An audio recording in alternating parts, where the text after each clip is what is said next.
اور بے شک ہم نے حصول نصیحت کے لیے قرآن کو آسان کر دیا ہے، تو ہے کوئی نصیحت حاصل کرنے والا؟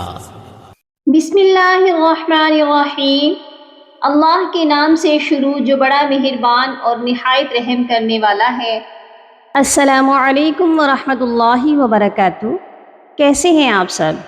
میری دل سے دعا ہے اللہ پاک آپ سب کو صحت و عافیت کی اور ایمان کی بہترین حالت میں رکھے۔ اللہ پاک آپ کے گرد گھومنے والے ہر شر کو خیر میں بدل دے۔ دیکھیے جی، قرآن پاک کو درست مخارج اور تجوید کے ساتھ پڑھنا ہر مسلمان کے لیے بہت ضروری ہے۔ قرآن پاک کی تلاوت کے دوران دو قاعدے ایسے ہیں جو سب سے زیادہ یوز ہوتے ہیں، اور اکثر لوگ ان کو سمجھنے میں پڑھنے میں بھی بہت سی غلطیاں کر جاتے ہیں۔ وہ کون سے قاعدے ہیں؟ وہ قاعدے ہیں اظہار اور اخفاء کے۔ آج کی اس ویڈیو میں ہم بہت ہی آسان طریقے سے ان قواعد کو مثالوں کے ساتھ سمجھنے والے ہیں کہ اظہار کیا ہوتا ہے اور اخفاء کیا ہے، اور ان دونوں میں فرق کیا ہے، کیا ڈیفرنس ہے، اس کا کمپیریزن بھی کریں گے۔ بہت ہی انفارمیٹیو ویڈیو ہے، شروع سے لے کر اینڈ تک ضرور واچ کر لیجئے تاکہ آپ کی تجوید بالکل پرفیکٹ ہو جائے، وہ بھی بہت ہی آسان طریقے سے۔ اظہار اور اخفاء کے قواعد سمجھنے سے پہلے ہمیں یہ پتہ ہونا بہت ضروری ہے کہ اظہار کسے کہتے ہیں اور اخفاء کا کیا مطلب ہے۔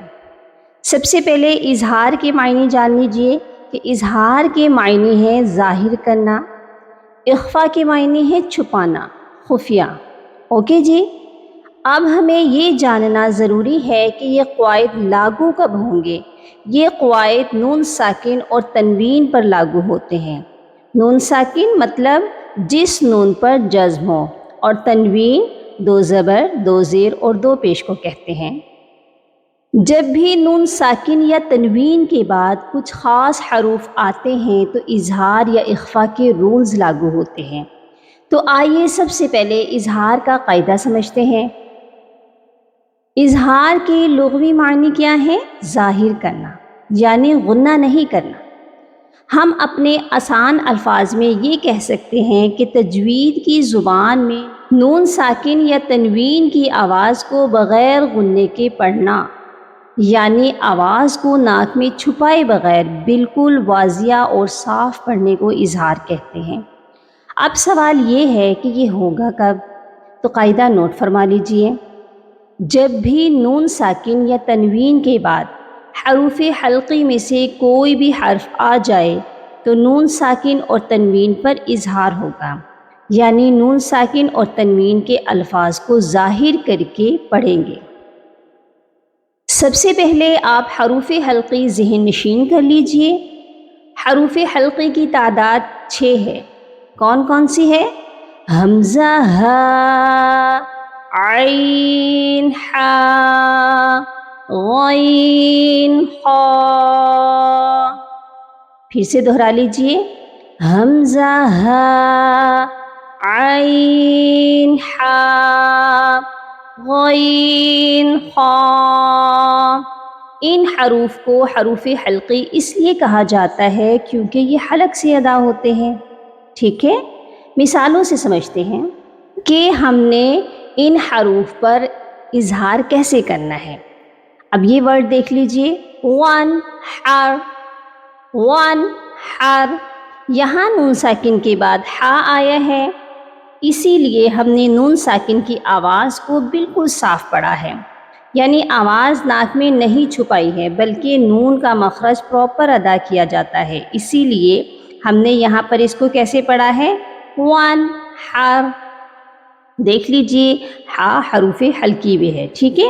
اسی طرح ان، عمتا، یہاں پر بھی نون ساکن ہے اور اس کے بعد حروف حلقی میں سے عین ہے، اسی لیے نون کی آواز پر ہم نے اظہار کیا ہے، ٹھیک ہے، یہاں پر اظہار ہوگا۔ سورۃ الفاتحہ کی اس کمپلیٹ آیت کو کیسے پڑھا جائے گا؟ صراط الذین انعمت علیہم۔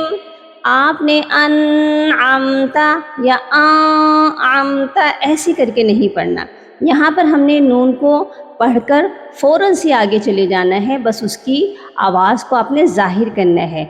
انعمت علیہم، کلیئر ہو گیا یہاں تک؟ اور اگر تنوین کے بعد اگر یہ 6 حروف آئیں تو کیسے پڑھیں گے؟ یہ دیکھیے سورۃ الفلق کی اس آیت میں، حاسد اذا حسد، حاسد، یہاں پر تنوین ہے دال کے نیچے اور اس کے بعد حمزہ ہے، حروف حلقی میں سے ہے، ٹھیک ہے؟ ہم اس کو کیسے پڑھیں گے؟ حاسد اذا حسد، حاسد اذا حسد۔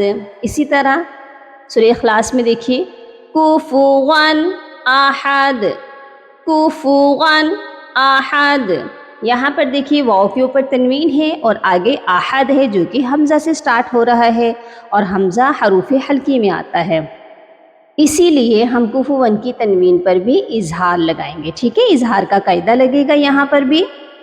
یہاں تک آپ کو اچھے سے سمجھ آ چکی ہے؟ اب چلتے ہیں اخفا کی طرف۔ اخفا کے معنی ہے چھپانا۔ کیا چھپانا ہے؟ نون ساکن اور تنوین کی آواز کو چھپانا ہے۔ نوٹ فرما لیجئے قاعدے کو، تجوید میں نون ساکن اور تنوین کی آواز کو ناک میں چھپا کر ایک الف کے برابر غنہ کر کے پڑھنے کو اخفا کہتے ہیں، یعنی نون کے مخرج کو آپ نے پراپر پروناؤنس نہیں کرنا۔ اخفا اور اظہار کے فرق کو پہلے سمجھتے ہیں تاکہ آپ کو اخفا کرنا اور سمجھنا آسان ہو جائے۔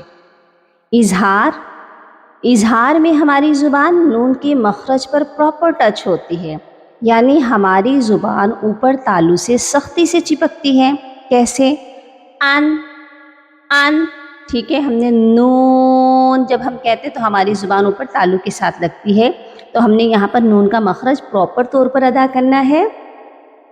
انعمت، حاسد، حاسد، تنوین پر بھی نون کی آواز آئے گی جس کو ہم نے پراپر طور پر ادا کیا۔ غاسق، ٹھیک ہے؟ اخفا میں کیا ہوگا؟ اخفا کرتے وقت ہم نے نون کے مخرج کو پراپر ادا نہیں کرنا، زبان اوپر تالو سے سختی سے نہیں لگنی چاہیے۔ یہاں پر ہم نون کے مخرج کو سافٹ ادا کریں گے۔ کیسے پڑھیں گے؟ اردو سے ہم اس کی مثالیں لیتے ہیں۔ ہم نے نون کی آواز کو چھپا کر کیسے پڑھنا ہے؟ جیسے ایک لفظ ہوتا ہے پنکھا، ہم نے نون کی آواز کو چھپا کر پڑھا ہے، یعنی ہم نے پن کھا ایسے نہیں بولا، پن، ہم نے پن نہیں بولا، ہم نے بولا پنگ، پنگ۔ ہم نے پے کے بعد فوراً کاف کو پڑھا لیکن نون کی آواز ہماری ناک سے آئی ہے، ٹھیک ہے؟ ہم نے نون کو ادا نہیں کیا۔ اسی طرح ایک اور ورڈ ہے کنواں، کنواں، اس کو ہم کنواں نہیں کہتے، ٹھیک ہے؟ ہم کیا کہتے ہیں؟ کوں، ہماری آواز ناک میں جا رہی ہے لیکن ہم نے نون کو پراپر ادا نہیں کیا، کنواں، ٹھیک ہے؟ یعنی نون کی آواز کو ہم نے چھپا کر پڑھا ہے۔ اسی طرح آپ دیکھ لیجئے، جس طرح اردو گرامر کے کچھ رولز ہوتے ہیں، انگلش گرامر کے کچھ رولز ہوتے ہیں، اسی طرح عربی گرامر کے بھی کچھ رولز ہیں، ٹھیک ہے؟ ہم نے اخفا میں نون ساکن اور تنوین کی آواز کو مکمل ادا نہیں کرنا بلکہ چھپا کر پڑھنا ہے، ٹھیک ہے؟ یہ رول لگے گا کب؟ یہ نوٹ فرما لیجئے، حروف حلقی اور حروف جرملون، الف اور با کو نکال کر جو باقی 15 حروف بچتے ہیں وہ حروف حروف اخفا کہلاتے ہیں۔ ٹوٹل 29 لیٹرز میں سے 15 لیٹرز جب بچتے ہیں تو یہ حروف حروف اخفا کہلاتے ہیں۔ یہ حروف کون کون سے ہیں؟ تا، ثا، جیم، دال، را، زا، سین، شین، صاد، ضاد، طا، ظا، فا، قاف، کاف۔ اور رول کیا ہے یہ بھی نوٹ فرما لیجئے، نون ساکن اور تنوین کے بعد جب بھی حروف اخفا آتے ہیں تو ہم نون ساکن اور تنوین پر اخفا کرتے ہیں، ٹھیک ہے؟ مثالوں سے سمجھتے ہیں کہ اخفا ہوگا کیسے۔ سورۃ الفلق کی اس آیت کو دیکھ لیجئے، وَمِن شَرِّ غَاسِقٍ إِذَا وَقَبَ. نیکسٹ والی آیت دیکھیں، وَمِن شَرِّ حَاسِدٍ إِذَا حَسَدَ. یہاں دونوں آیات میں وَمِن اس کے بعد شین آ رہا ہے، اور شین جو ہے حروف اخفا میں ہے، اسی لیے ہم نے شین کی وجہ سے نون ساکن پر اخفا کیا ہے، نون کی آواز کو ناک میں چھپا کر پڑھا ہے. لیکن غاسقین کے آگے حروف حلقی ہیں اور حاسدین کے آگے بھی حروف حلقی ہے، یہاں پر ہم نے اظہار کیا ہے، یعنی تنوین کی آواز کو صرف ظاہر کیا ہے. ٹھیک ہے، بالکل واضح پڑھا ہے. اسی طرح آپ دیکھ لیجئے سورۃ اللہب کی اس آیت میں، سَيَصْلَىٰ نَارًا ذَاتَ لَہَبٍ. نَارًا یہاں پر دیکھیے تنوین ہے اور تنوین کے بعد ذال ہے، اور ذال حروف اخفا میں ہے، اسی لیے نَارًا تنوین کی آواز کو ہم نے ناک میں چھپا کر پڑھا ہے، یعنی ہم نے یہاں پر ہڈن غنہ کیا ہے، چھپا ہوا غنہ کیا ہے. ٹھیک ہے، میں سورہ انشقاق کی چند آیات تلاوت فرماؤں گی. سورہ انشقاق کی ان چند آیات میں سے آپ نے اظہار اور اخفا کو الگ الگ کرنا ہے، اور آپ نے کامنٹ میں بتانا ہے کہ کہاں پر اظہار ہوا ہے اور کہاں پر اخفا. یہاں پر میں آپ کے لیے ہنٹ میں کلر کو سرکل کر کے لگاؤں گی. اخفا پر میں اورنج اور اظہار پر بلو کلر کا سرکل لگاؤں گی. ٹھیک ہے، تو آپ نے مجھے کمنٹ سیکشن میں بتانا ہے کہ کہاں پر میں نے اظہار کیا ہے اور کہاں پر اخفا کیا ہے. تلاوت سماعت فرمائیے.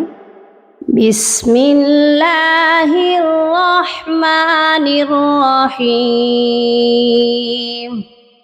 اذا السماء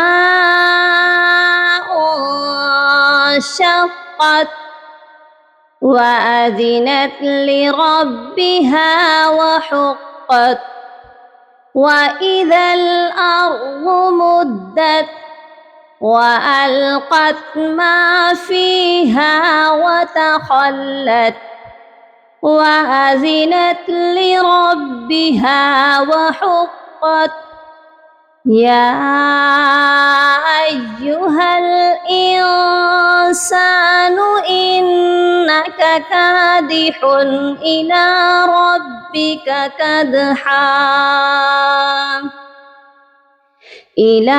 ربك كدحا فملاقيه